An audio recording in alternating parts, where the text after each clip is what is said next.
Дали некој пат имате прочитано писмо кое не е напишано до вас?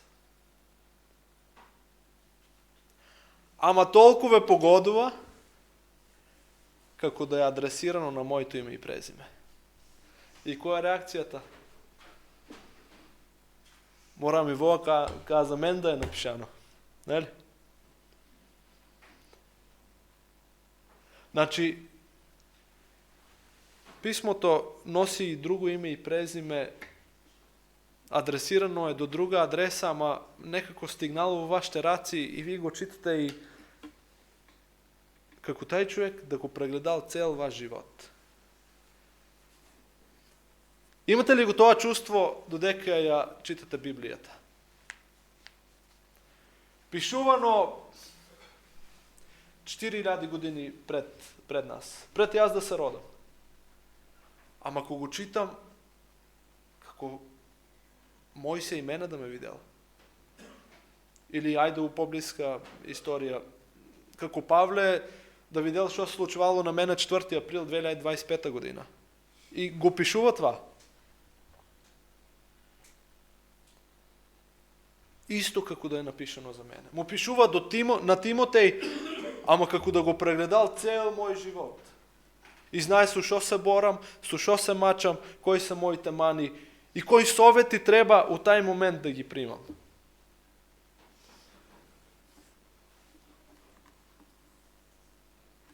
Фала му на Бога што е така.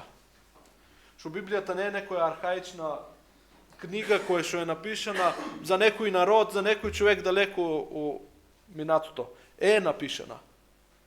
Откровението е напишано до 7-те цркви кои што се постојале, кои што биле реални, опипливи, ама тие слики кои што тогајска се постојале можеме да ги видиме и денеска и да се поучиме од нивниот пример како да праваме или како да не праваме. И затоа ве повикувам да отвораме второ послание до Тимотеј. Второ послание до Тимотеј, 2 глава, од 14 до 26 стих ќе читам. Повторувам. Второ послание до Тимотеј 2, 14 до 26. Искрено, у тај текст, како да ја видех, секоја наша црква у Македонија. Како да се видех сами од себе си. Вели вака, ова напомнувај го. Заколнувај ги пред Бога, да не се препираат околу зборови, тоа е неполезно. Туку е за пропаст на слушателите. Труди се грижливо, за да се покажеш себе си достоен пред Бога како работник, кој не треба да се срамува, кој правилно го проповеда словото на вистината. А отстранувај се од непристојни и празни зборови. Зашто таквите се повеќе ќе напредуваат во безбожност, а нивното слово ќе разјадува како рак од кој се именеј и филет, кои се оддалечија од вистината, тврдејќи дека воскресението веќе станало, и со тоа ја рушат верата на некои. Сепак, цврсто стои Божјата основа, која го има овој печат. Господ познава кои се негови и да стапи од неправдата секој кој го именува Господовото име. А во голем дом има не само златни и сребрени садови, туку дрвени и земјани. Едните се за благородна, а другите за неблагородна употреба. И така, ако некој се очисти од овие, ќе биде сад за честна употреба, осветен, полезен на домаќинот и приготвен за секое добро дело. Бегај од младински желби. Стреми се кон правда, вера, љубов и мир со оние кои го повикуваат Господа од чисто срце. А отфрли ги безумните и неразумните распрашувања, знаејќи дека раѓаат борби. А Господовиот слуга не смее да се расправа, туку треба да биде кроток кон сите, способен да поучува и да трпи. Да ги воспитува со кротост оние кои се противат, та не би ли им дал Бог покаяние за полно познавање на вистината, за да се отрезнат од мрежата на ѓаволот, кој ги заробил, за да ја исполнуваат неговата волја. На мене овој текст многу ми зборува. Како треба и јас да изгледам, ама како треба да изгледа и мојата црква. Како треба сите ние како браќа и сестри да изгледаме. И тука за многу работи не погодва у центарот. И ми вика: Александре, не си управо. Това што го правиш не е добро. Мораш да се променеш. Како почнува 14 стих? Ова напомнувај го, што? Заколнувај ги пред Бога, да не се препираат околу зборови. Тоа е неполезно. Туку за пропаст на слушателите. Да не се препираат браќите и сестрите. Неполезно е. Се расправаат, нарушуваат односи. Зашто?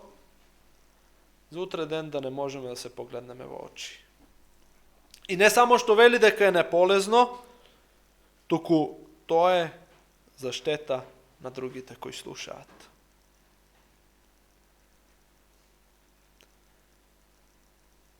Бев во една црква во која што за жал секоја сабота има тензии. Не може да помине сабота, а да не се закачат за нешто. Како ќе донесеш пријател во таа црква?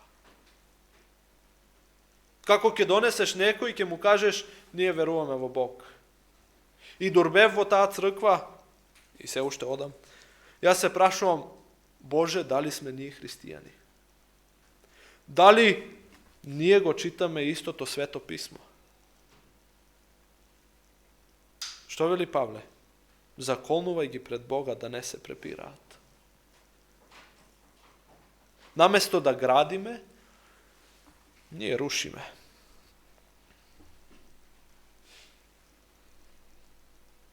Наместо да гледаме кон Христа, ние се фаќаме: мојот брат, мојата сестра, тоа ми го кажа, тоа ми го направи и сега ќе направам проблем. Дали сме христијани? Дали го следиме Христовиот пример?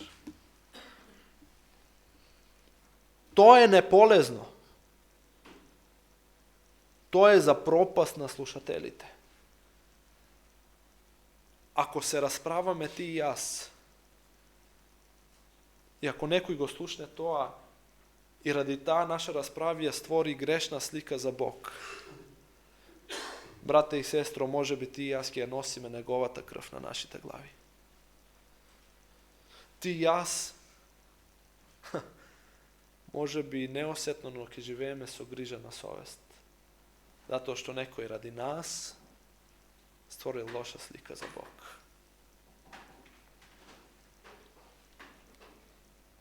Труди се грижливо, за да се покажеш себе си достоен пред Бога како работник, кој не треба да се срамува, кој правилно го проповеда словото на вистината. И ова е цврсто поврзано со минатиот стих. Не се фокусирај на препреките. Гледај напред да трчиш по тој пат. Покажи се себе си како достоен работник. И често ние гледаме едни кон други. Ако може брат Мурат, можам и јас. Но гледањето кон другите е еднакво на разочарување. Човеке, кога тогаш ќе падне и ќе се разочараш. Тешко е да не се гледа, бидејќи така сме створени, да мора да погледнам кај братот и кај сестрата. Но се можеме. И тука уште една порака имаме. Правилно да го проповедаш Словото. Пред да го проповедаш Словото, Morаш da pomineš jedno dolgo vreme vo molitva, vo ispituvanje со Бога, за да имаш што да кажеш некому. И тоа што ќе го кажеш да биде на место, не испревртено. И текстот продолжува: а отстранувај се од непристојни и празни зборови, зашто таквите се повеќе ќе напредуваат во безбожност. Отстранувај се од непристојни и празни зборови. И тука имам еден пример кој што сакам со вас да го споделам. Оваа седмица ми излезе едно интервју со еден боксер, кој што онака на прв поглед би рекол, овој човек не е морален, не верува во Бога, цел истетовиран, не знам, фризура, безбожничка фризура, едно друго, налика, знаете. Но во еден момент водителот сакаше да му раскаже виц кој што беше богохулен. И тој почна, и боксерот му вели: престани. Ако продолжиш, ќе станам и ќе си отидам. Отстранувај се од непристојни и празни зборови. Тие се повеќе и повеќе напредуваат. Тој човек видов како во него не сака уопште да му се створи лоша слика за Бог. Не сака ниту недоличен виц да слуша. А нивното слово ќе разјадува како рак, или во оригиналот вели како губа, како мана која што полека телото го убива и ти умираш. Од кој се именеј и филет.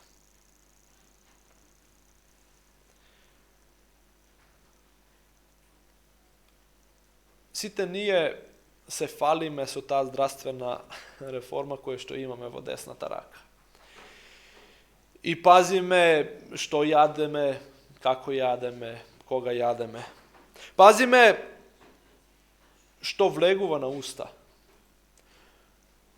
Но, за жал, многу ретко пазиме што излегува од таа уста.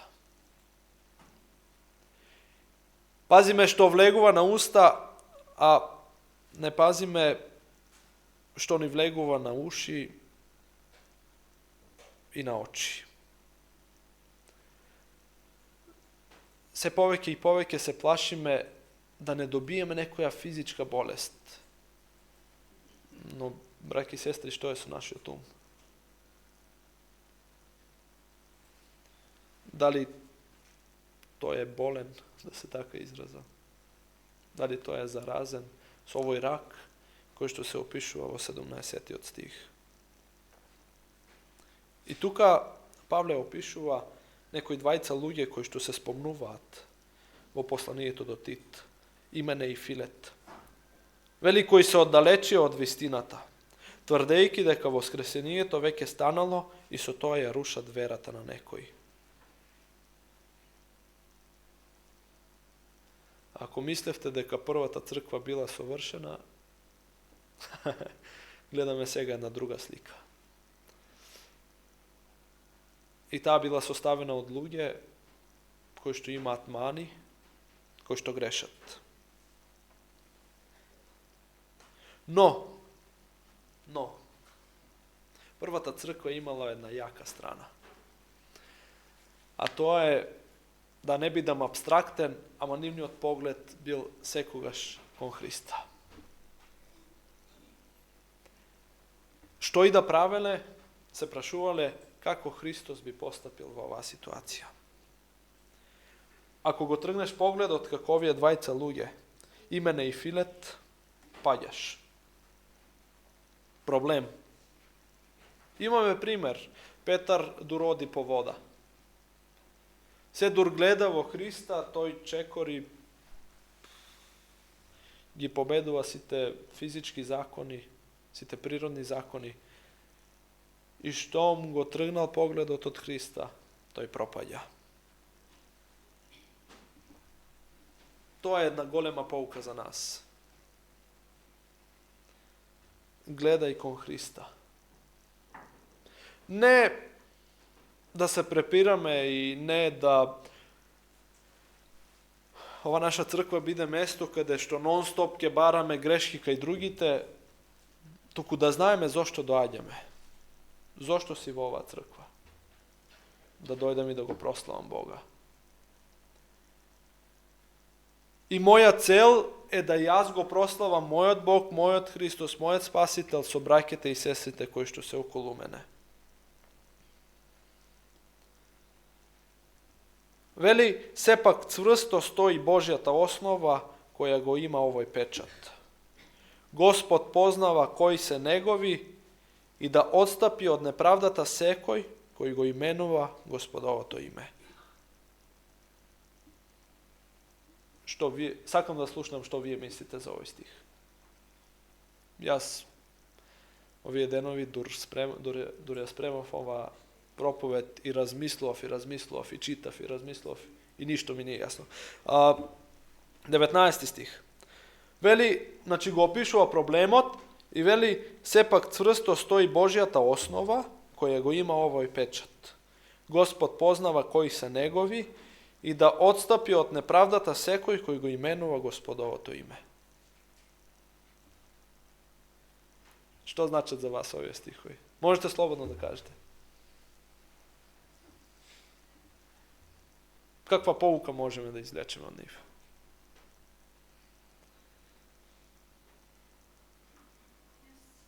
Повелете.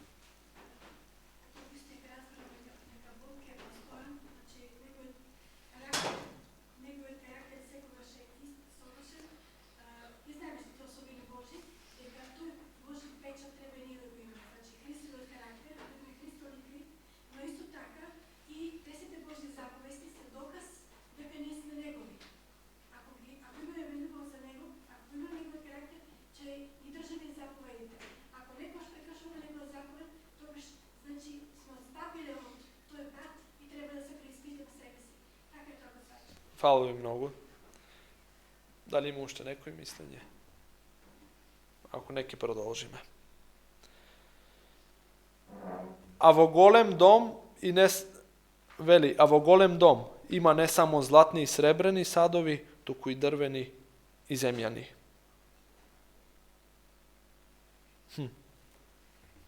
Житото и каколот растат заедно. Не можеме да ги одвоиме. Колку и да се трудиме, јасно ни е тоа и ние цел живот ќе поминеме само да ги одвоиме. Не можеш, брат и сестро. Кажано е, растат заедно. Ти гледај, ти да бидеш добар пример. Ти да бидеш Божје дете во вистинска смисла на зборот.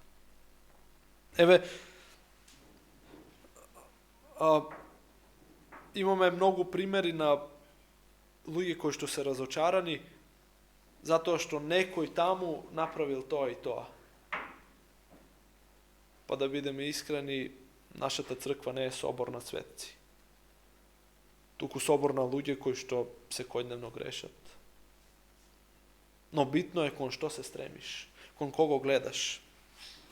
И дали сакаш да се менуваш. Што и да се случува во твојата црква, само биди сигурен дека ти си со Бог и тоа е со тебе. Дека чекориш со Него. И така, ако некој се очисти од овие, ќе биде сад за честна употреба, осветен, полезен на домакинот и приготвен за секое добро дело. Некој сад, кој што е дрвен, кој што е глинен, кој што е потценет, може да стане златен и обратно.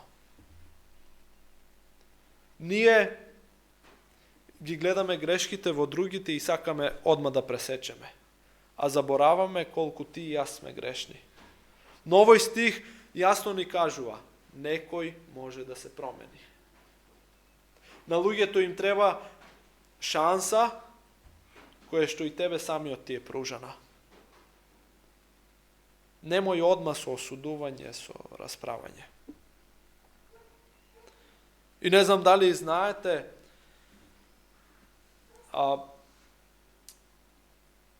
Постои една техника која што ги прави скршените вазни многу повредни. Знаете ли како? Се лепат, ама со злато. Тоа во Кина се прави и ако вреди $1000, после тоа, од кога е скршена и залепена, таа вреди по $20-30,000. Тоа е примерот на секој еден христијанин.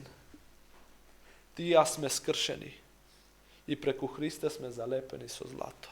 И ти и јас вредиме. И ако си ти залепен, немој да го осудуваш некого, ако е тој скршен. Ќе дојде време, Бог ќе го залепи со злато. Моја цел, за која што се молам на Бога, е нашата црква да не биде црква исполнета со осудување, со расправи, со докажување.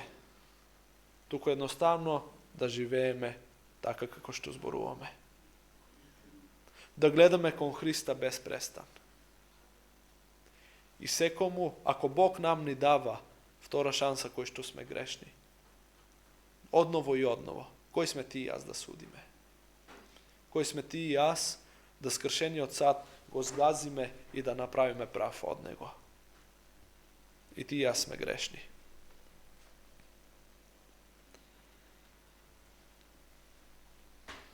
Бегај од младински желби. Стреми се кон правда, вера, љубов и мир. Со оние кои го повикуваат Господа од чисто срце. Некои велат дека седата коса е доказ за мудрост. Но овој стих кажува нешто друго. Мудрост е, односно мудар човек си, кога ќе се стремиш кон правда, кон вера, љубов и мир. Кога овие 4 особини ќе станат дел од твоето срце. Повикувај го Господа со чисто срце. И сега во 23 стих повторно ни удира шамар. Вели, а отфрли ги безумните и неразумните распрашувања, знаејќи дека раѓаат борби. Озборување в црква. Се распрашуваме кобајаги, заинтересирани сме за тој човек. А се што сакаме е да дознаеме што повеќе, спушташ слушалка и пишуваш порака на некоја Вибер група. Тој брат и сестра тој и тоа направи. Мислам дека треба да го исклучиме. И ред други работи. Веста оди се штампа во Нова Македонија одма. Но овде Павле му пишува на Тимотеј: отфрлај ги безумните и неразумни распрашувања. Единствено нешто што те интересира за твојот брат и за твојата сестра е што можам јас да направам за да животот му биде поубав. Што можам јас да направам за да му ја покажам Божјата љубов која што јас сум ја почувствувал нему.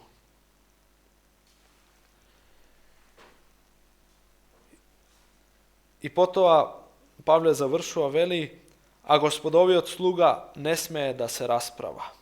Повторно, не смее да се расправа.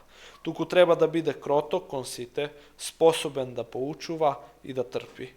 Да ги воспитува со кротост оние кои се противат. Та не би ли им дал Бог покаяние за полно познавање на вистината, за да се отрезнат од мрежата на ѓаволот кој ги заробил за да ја исполнуваат неговата волја. Ајде да прочитаме уште еднаш. Што вели? Не смее да се расправа, треба да биде кроток кон сите, способен да поучува и да трпи, и да ги воспитува со кротост оние кои се противат. Та не би ли им дал Бог покаяние? Многу добри карактеристики. И ако не можеме да ги запамтиме, ајде да ги запишеме на едно место и наутро кога ќе се будиме да ги прочитаме и да кажеме: Боже, помогни ми. Искрено мене кротоста најтешко ми паѓа. Кога знам дека некој не е во право и да бидам кроток, нема. Драги браќи и сестри, верувам дека овој библиски текст, 2 Тимотиева, 2 глава, од 14 до 26 стих, сите нас не погодува. Верувам дека сите нас не поучува. Па ајде да живееме според тоа. Ајде да го молиме Бога да нашата црква, наместо место на осудување, на расправање, на докажување, да стане место каде што секој е добредојден, секој е прифатен и секој ја чувствува Божјата љубов. Нека Бог ни помогне во тоа. Амин.